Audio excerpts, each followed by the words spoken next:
Kemi had always known that her father, Chief Olu, was a man of tradition, a man who would never let her marry without a hefty dowry.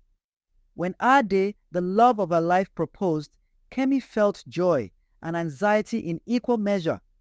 Ade was a hard-working man, but her father's dowry demands were nothing short of outrageous. Kemi's heart sank as she thought about how much money Ade would need to gather and the potential strain it would place on their relationship. Nonetheless, Kemi was determined to fight for their love.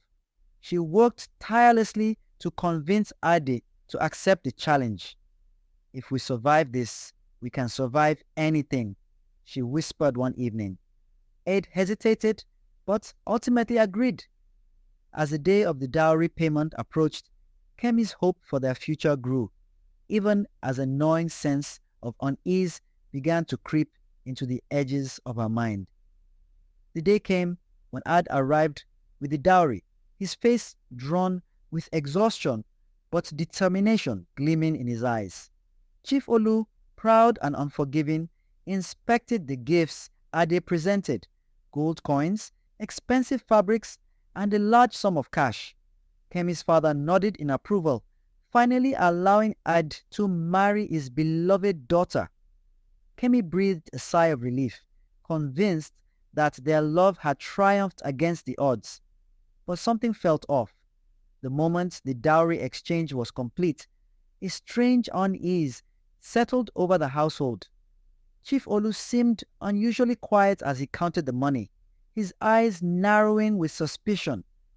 The celebratory mood dimmed slightly, but Kemi dismissed it as mere nerves, unaware of the awkward twist that was about to unfold. Despite the lingering tension, the wedding proceeded with grandeur. Kemi and Ade were married in a beautiful ceremony, and for a moment all seemed well. The village rejoiced, and Kemi felt a deep sense of pride as she stood beside her new husband. They danced under the stars, surrounded by the vibrant colors and joyful sounds of the community. But even as Kemi's heart soared with happiness, she couldn't shake the feeling that something was wrong. Throughout the evening, she noticed the anxious glances exchanged between her father and the village elders. Ade, too, seemed preoccupied, as if he was hiding something. Kemi told herself it was just her imagination, but the unease lingered, growing with every passing hour.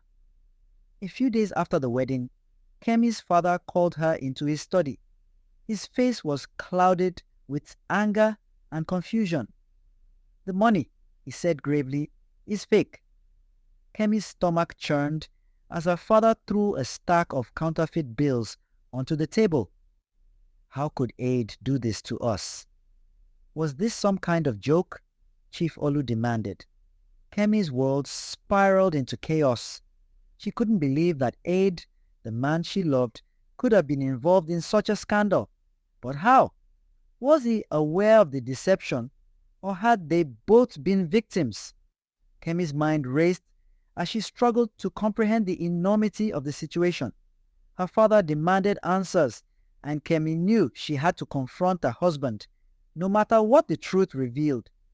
Kemi hurried home, her mind a whirlwind of questions and accusations. Ade greeted her with a smile, oblivious to the storm brewing in her heart.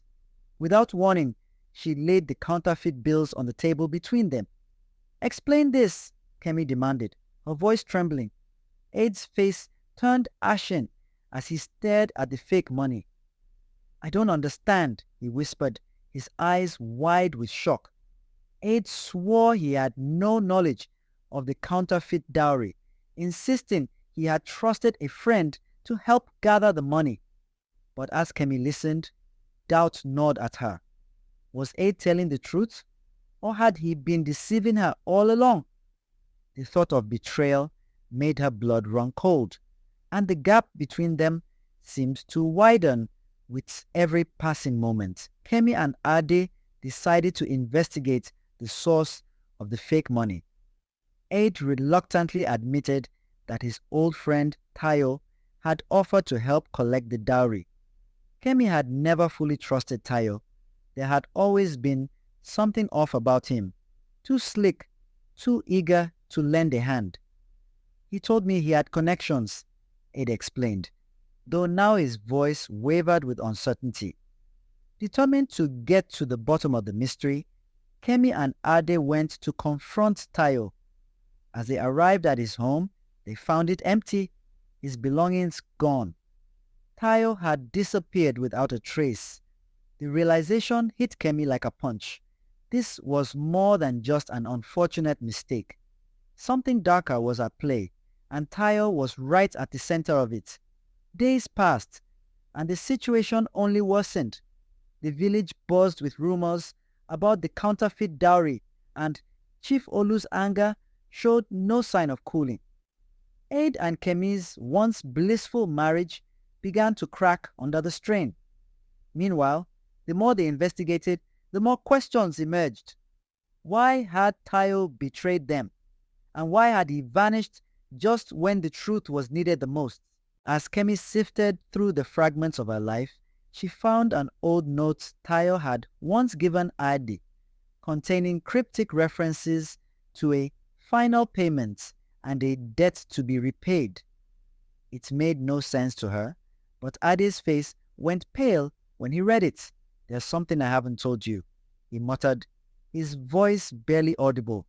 Ade confessed to Kemi that years ago he had gotten involved in a business deal that went wrong, leaving him heavily indebted to a group of dangerous people. Tayo had stepped in to help him, but the terms of their agreement had always been murky. Ade had assumed Tayo was acting in good faith, but now he realized that the fake dowry must have been part of Tayo's scheme to settle an old score. Kemi felt a mix of anger and sorrow. Her husband's secret had led them both into this nightmare, and now the consequences were catching up with them.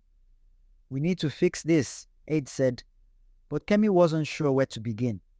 The weight of the situation pressed down on them both, and for the first time, Kemi wondered if they could truly find a way out.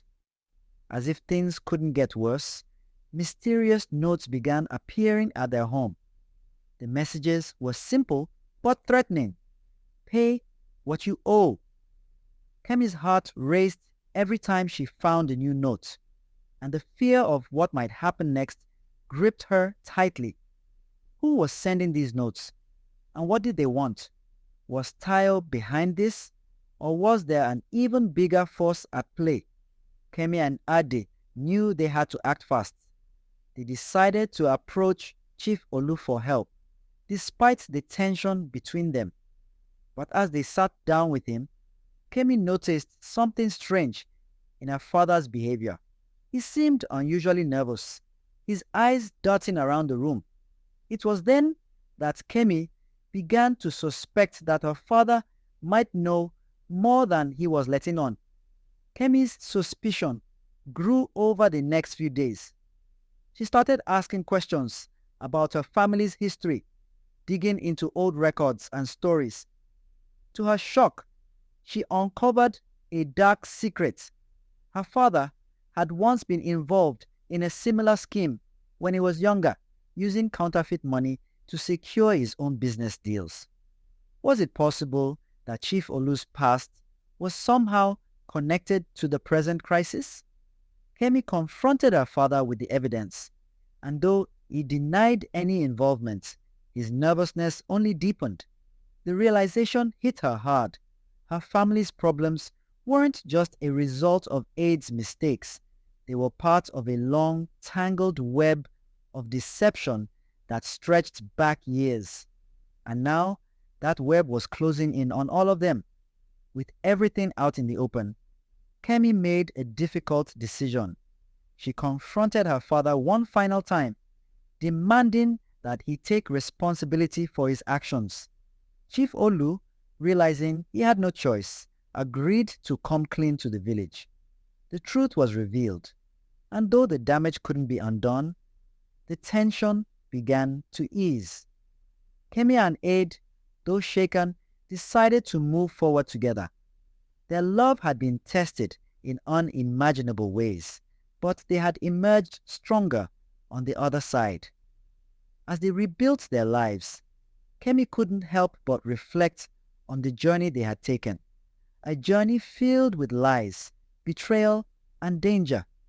In the end, she realized that love wasn't just about triumphing over adversity.